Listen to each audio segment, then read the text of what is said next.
The Ross Avenue Court has extended the judicial custody of Delhi Chief Minister Arvind Kejriwal until July 25th in connection with the ongoing CBI investigation into a money laundering case linked to the now scrapped excise policy, NI reported.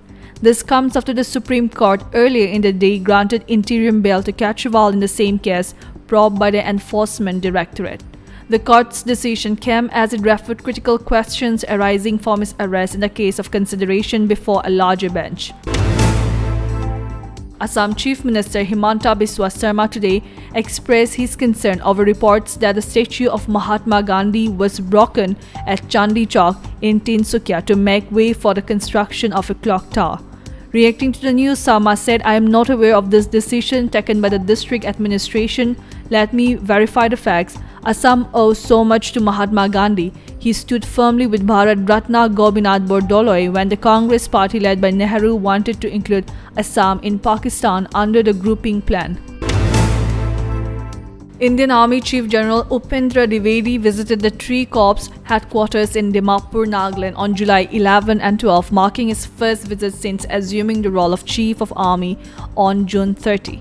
During his two-day visit, General Dwivedi assessed the security situation in Manipur and along the Myanmar border. The Army Chief visited all corps formation under the Eastern Army Command in the Northeast region. Indian Army officials stated that during his visit to Dimapur Three Corps headquarters, General Dwivedi reviewed the ongoing security situation in the area and received briefings on the situation in Manipur and along the Myanmar border.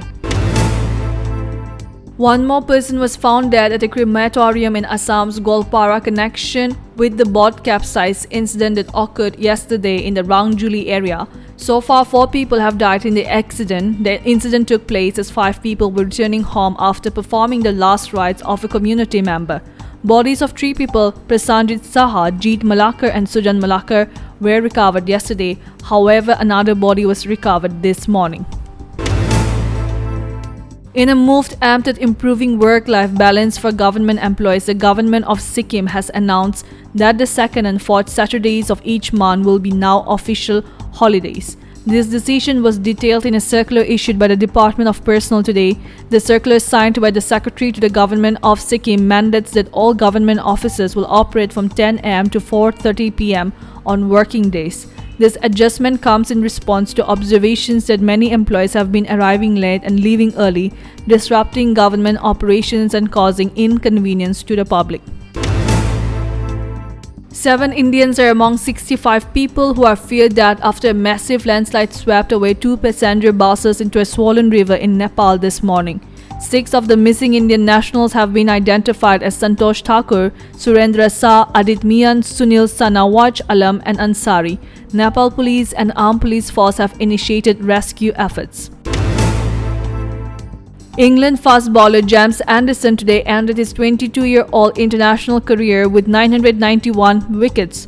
The 41-year-old took 4 wickets in his farewell test against West Indies at the Lords. He took 269 wickets in one-day international cricket, 18 in T20I cricket and 704 in Test cricket. He played a total of 401 international matches.